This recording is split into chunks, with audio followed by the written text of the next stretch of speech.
What's up, guys? Welcome back to another video. We are back in the shop trying to get this Bronco body all finished up for paint prep.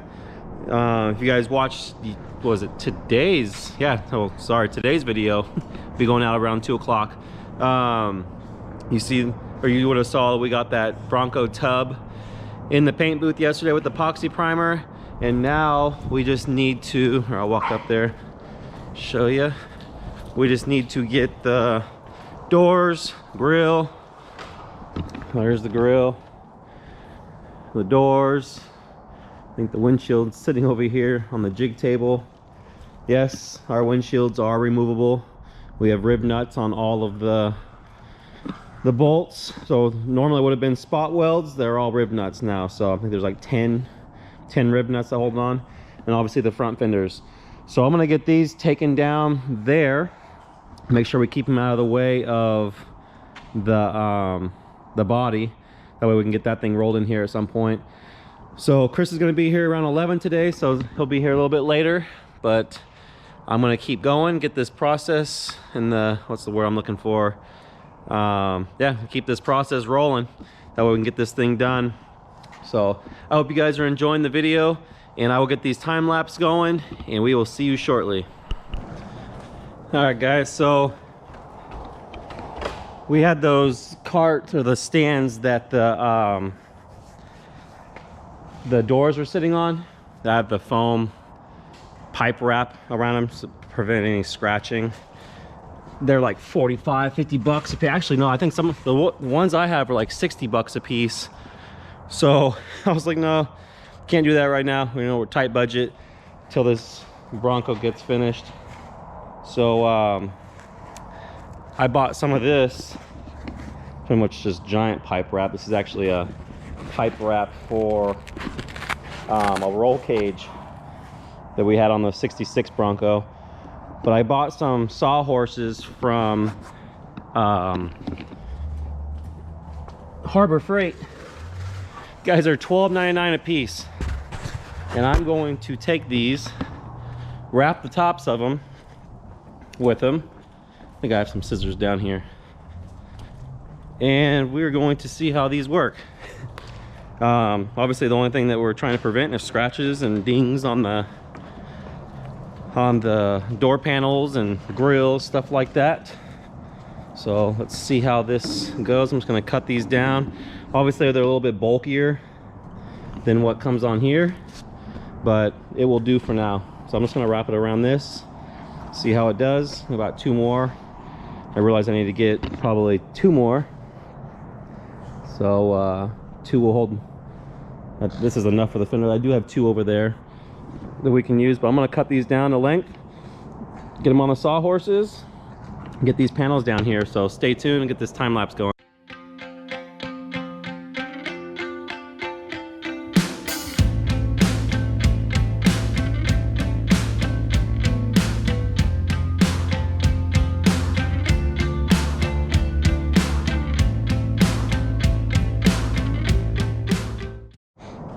All right, guys, so that worked pretty well. Obviously they you know, it's just enough for that stuff to sit on.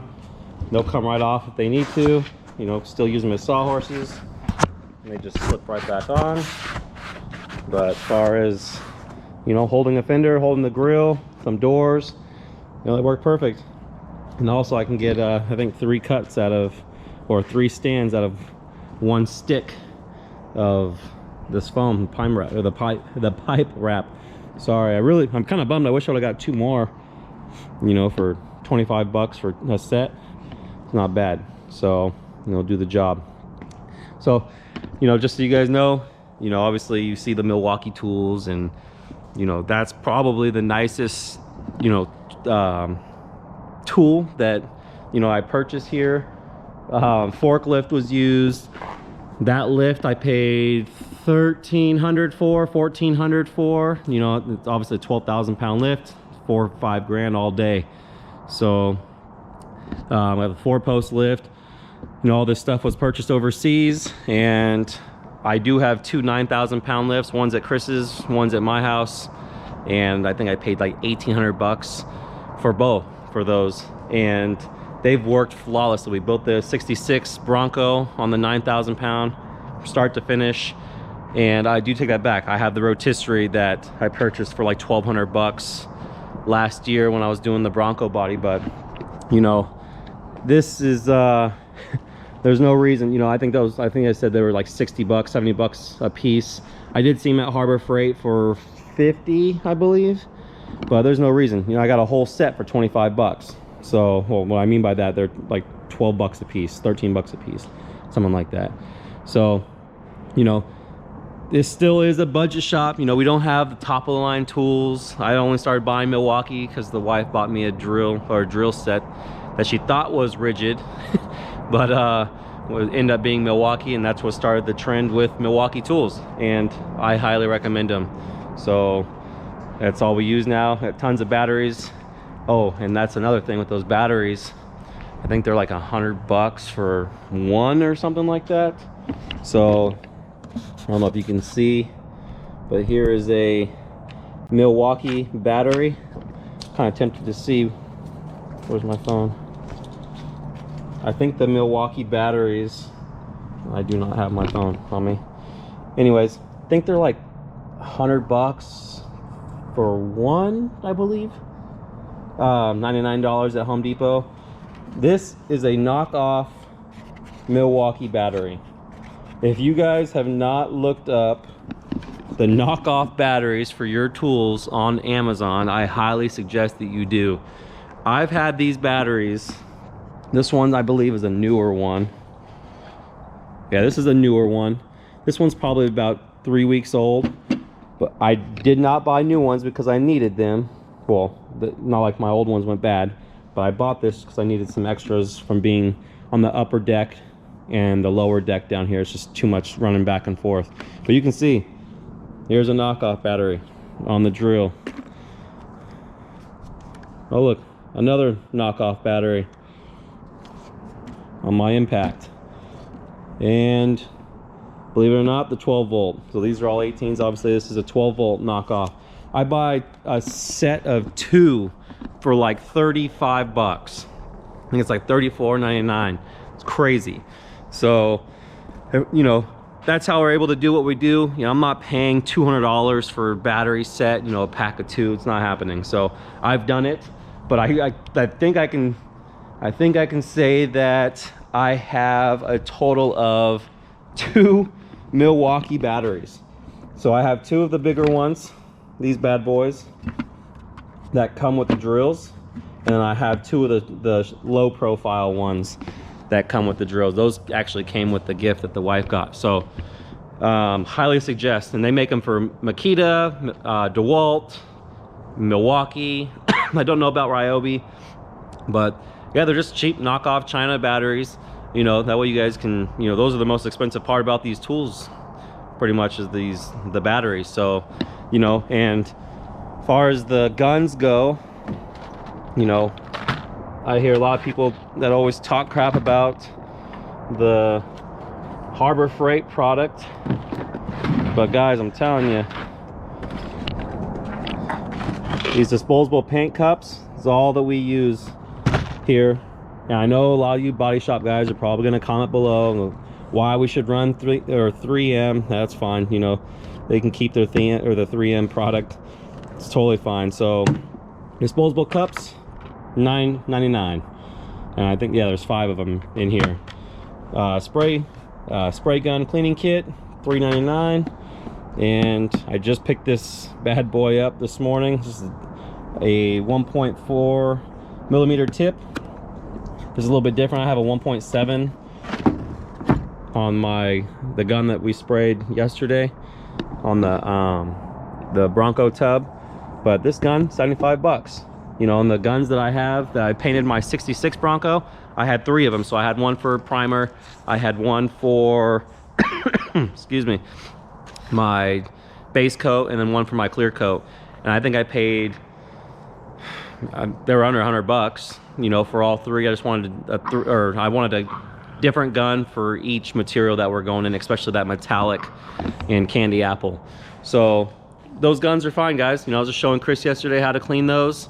You know, and they work totally fine. You know, for under $100, you don't need to have a $500 gun, you know, to have a good paint job. So, and again, we're not, you know, trying to build, you know, SEMA custom cars yet, but you know, I will try to use these guns until I truly see a benefit with having a $500 to $700 gun. But just want to give you a quick update, you know, what we run around here. But you know, back to this, I'm gonna get these two other sawhorses set up with the pipe lining, the pipe foam, whatever, and get this all set up. Get inside the paint booth, see if I can get that body pulled out before Chris gets here. I'll probably just wait just in case. But anyways, stay tuned.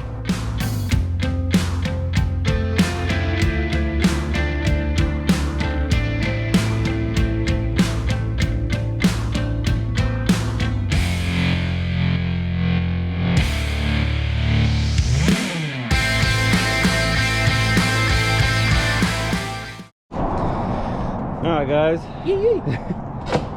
I'll show you through the glass so we can get this these panels warmed up. We just ran the heater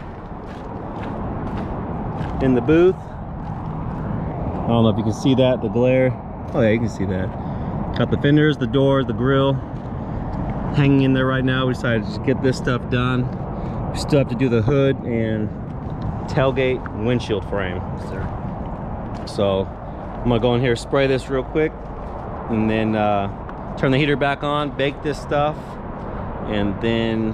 When you got your new spray gun too, there having some issues with yours yesterday. Oh yeah, I talked about that when I first got here. Yeah, There's little issues. So hopefully we got that resolved, that PSI issue, well the fan, the material being spread out evenly. It was just spitting like orange peel last night, so... It might have been operator error. Yeah, so we'll see. We will see.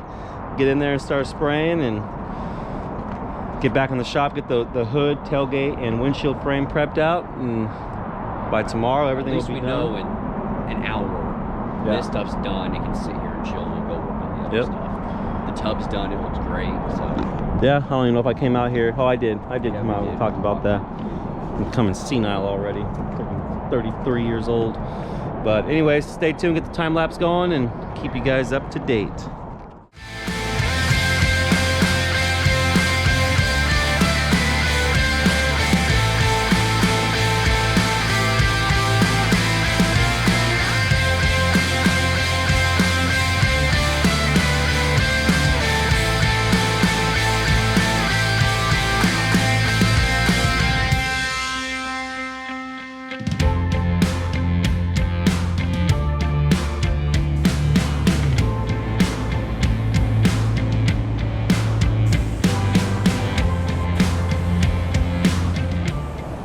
All right, guys, all done spraying in here. I think Chris has got some heat blowing.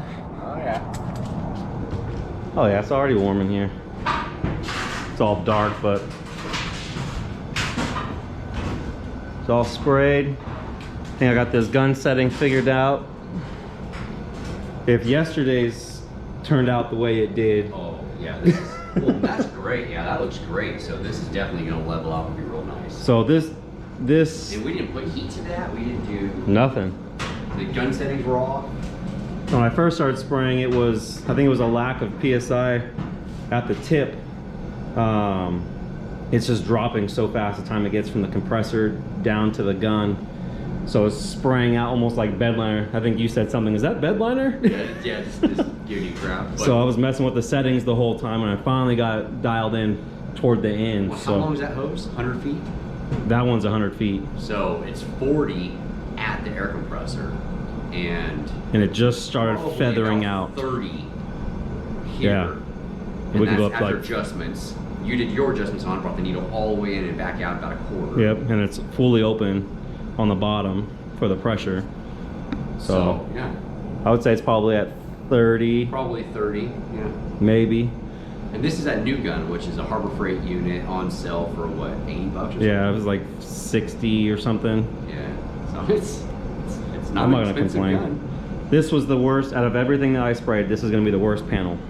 So Chris, Right when I was spraying, did you spraying bed liner? And I'm the one who makes the paint, so I know what it was. Give me crap. But it'll knock down. This panel is what the body looked like yesterday when we got done spraying. I mean, it was real thick like this. But this may be a little worse. Maybe, I don't know. But this one looks better than that one looked. Yep. The door's even better than that, and the grill even better than that. So this is definitely the time to mess around and figure out what's gonna do, because this gets sanded.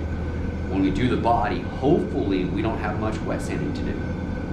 Yeah. And that's the goal, is to not do much wet sanding, because every bit of wet sanding you do is taking off layers of clear coat. Now in the future, if there was any sort of damage, you know, from brush, you take it off the road or something, whatever, hopefully no one trashes it, but, you know, scrapes down the side, you're not gonna have as much clear coat that you can, you know, go through to smooth the panel back out. So you have to think, what is it, about a millimeter? Yeah. For every coat. So if you do 3 coats, you have 3 millimeters that you can go through. And if you go through and you burn through a millimeter doing a wet sand after you're done, say 5 years down the road, someone wants to go and do a color restoration. Now they bring that clear coat down to just 1 millimeter, just 1 coat. 10 years down the road, they want to do, you know, now you see what I'm saying? Now you're at the point where we're getting all the way through the clear down to the base coat, which is not a good thing. So hopefully we can get it on there nice and smooth, so we don't have to wet sand, and if we do, we're not going down a millimeter, you know, or worse. Yeah. And I think that's the issue was seeing what this was doing between this fender and that fender. You turning up PSI, it was starting to feather out. It was starting to smooth out a little bit. Me messing with that needle. Yeah, then you just fine tune it. So I think going up another 5, 10 PSI. What? Oh yeah. I think it's really running on. We have a couple more panels to practice on. Yep. Because all of this is getting sanded down. So as far as what orange peel we may have, whatnot, that doesn't matter. Yep. Because it's all going to get hit anyways. But yeah. And mind you, it's still primer too. So, you know, who knows where we're going to be at when we actually get to paint. Yeah, but it's a better idea to get closer to what it should be. By the time we get to paint, we're going to bottom side to start painting with too, to kind of still practice on it. I think the time we get to the paint, we're going to have it down. You know, there's no runs. You know, this all feathered out really good for being the first time using this epoxy primer. I've always used the 3 parts, or it was a 3-part epoxy from warehouse paint, which was just a 2-part, and it's black. It's black. This is cool. You know, to me, this is a free guide coat. That's exactly what this is, a free guide coat. We'll hit this with the block. We'll be able to see any lows.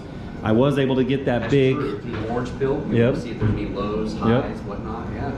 I was able to get. I know we have the lights off in here, but there was that ding that you guys saw me sanding down in here. That got out.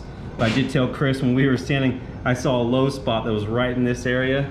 You can see it. And you can see it. So we'll feather that in when we're done. Here's the other one too. Yeah, there was another one. Spot.